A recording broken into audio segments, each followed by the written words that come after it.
नमस्कार, मैं शालिनी वर्मा। आज आपको 3 पिलर्स के बारे में बताऊंगी। कौन कौन से रेकी के 3 स्तंभ होते हैं।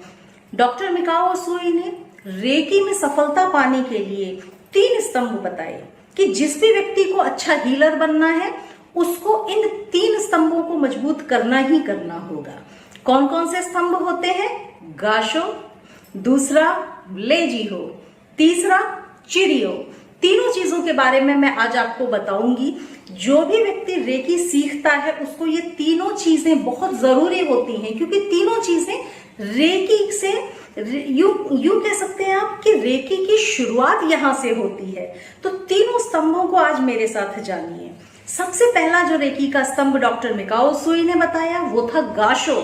गाशो क्या होती है? अगर हिंदी में बात करें तो हाथों को जोड़ना, यानी कि नमस्कार की मुद्रा, इसको हम गाशो मुद्रा बोलते हैं। तो गाशो मुद्रा को उन्होंने रेकी का पहला स्तंभ बताया, यानी कि अगर रेकी में सफलता पानी है तो आपको गाशो मुद्रा आनी ही चाहिए, यानी गाशो मेडिटेशन आपको आना ही चाहिए। गाशो मेडिटेशन क्या होता है?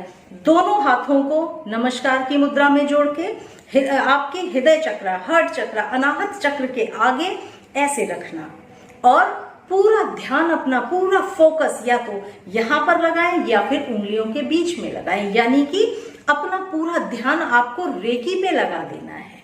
गाशो मेडिटेशन जब आप रोज करने लगते हैं और गाशो की जब आप प्रैक्टिस डेली करने लगते हैं तब क्या होता है, आपका और रेकी का जो संबंध है वो अटूट होने लगता है, गहरा संबंध होने लगता है। रेकी आपको लेकर चलने लगती है जो आप जानना चाहते हैं, जो आप रेकी में करना चाहते हैं।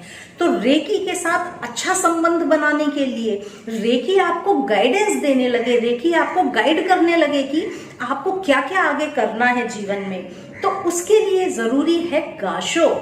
तो आपको पहला स्तंभ है गाशो। तो अगर अपनी रेकी की रूपी घर को आपको बनाना है तो पहला मजबूत स्तंभ दे दीजिए गाशो मेडिटेशन। रोज करिए गाशो मेडिटेशन और फिर देखिए एक पिलर आपका मजबूत हो गया। दूसरा जो पिलर डॉक्टर मिकाओ उसुई ने रेकी का बताया वो था लेजी हो। लेजी हो क्या होता है कि रेकी मुझे बताओ कि किसी दूसरे व्यक्ति को कहां पर हीलिंग की जरूरत है, यानी कि जब आप किसी का ट्रीटमेंट करने जा रहे हैं, चाहे वो आपके परिवार का सदस्य हो या परिवार के बाहर आपके फ्रेंड्स हो, फैमिली हो, कोई भी हो, अपने अलावा किसी और दूसरे व्यक्ति का जब आप ट्रीटमेंट करने जा रहे हैं तब आप करते हैं लेजी हो। तो लेजी हो कैसे करेंगे? सेम उसी तरह हाथ को जोड़ेंगे और थर्ड आई पे आपको ऐसे हाथ रखना है, ये मुद्रा, ये होती है लेजी हो। लेजी हो मुद्रा। तो आपने लेजी हो के लिए यहां पर हाथ रखा और आप रेकी से बोलेंगे कि रेकी मुझे गाइडेंस दो, कहां पर मैं इस व्यक्ति को हीलिंग करूं, कौन सी जगह पे हाथ रखूं जिससे इस व्यक्ति की परेशानी ठीक हो जाए। यानी दूसरे व्यक्ति के लिए गाइडेंस लेने के लिए आप लेजी हो करते हैं, ताकि रेकी आपको बता सके कि इस पर्टिकुलर व्यक्ति को कहां पर हीलिंग की जरूरत है, कहां पर रेकी को प्रवाहित करने की जरूरत है। तो बहुत खास चीज होती है, क्योंकि जो नए हीलर्स होते हैं ना, उनका गाशो इतना अच्छा नहीं होता कि उनको खुद ही इंट्यूशन होने लगे कि सामने व्यक्ति को कहां पर हीलिंग देने की जरूरत है। तो जब आप नए हैं, आपको नहीं समझ में आ रहा, आप लेजी हो करके रेकी से ही गाइडेंस लीजिए, अपने थर्ड आई पे, आज्ञा चक्र पे अपने अंगूठे को टच करके। तो आपको क्या करना है? गाशो की रोज प्रैक्टिस करनी है, लेजी हो भी जब भी किसी को हीलिंग देना है, आपको भले ही परिवार के सदस्य को देना है, लेजी हो करके रेकी से गाइडेंस मांगना शुरू करिए।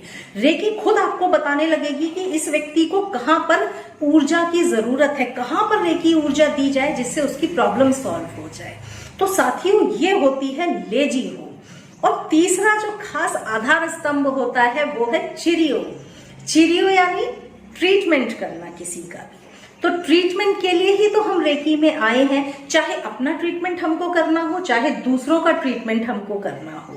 तो ट्रीटमेंट करना यानी कि रेकी हमको गाइडेंस देने लगे कि कैसे हमको ट्रीटमेंट करना है, कहां पर हाथ रखें, कौन सी प्रक्रिया अपनाएं, किस तरह से कौन सा सिंबल बनाना है, हमको कहाँ पर हाथ रखना है, हैंड पोजीशन क्या देनी है, हमको हीलिंग करनी है या हमको किसी दूसरे कोकी हो करना है कि हमको कोई और मेथड से यूज करना है, गोशी हो करना है, हमको क्या करना है, ये सारी चीजें हमको रेकी गाइडेंस देने लगे और हम फिर जब ट्रीटमेंट अच्छे से करना शुरू कर दें तो ये होती है चिरियो।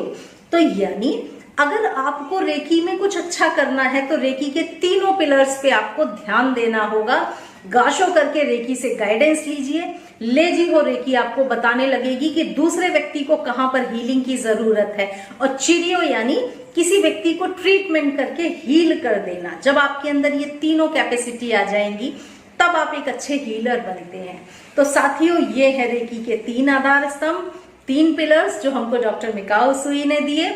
उम्मीद करती हूँ सभी रेकी हीलर्स इनको समझेंगे और इनको धीरे धीरे अपनाते हुए रेकी में बहुत आगे बढ़ेंगे। मेरी शुभकामनाएं सभी के साथ हैं।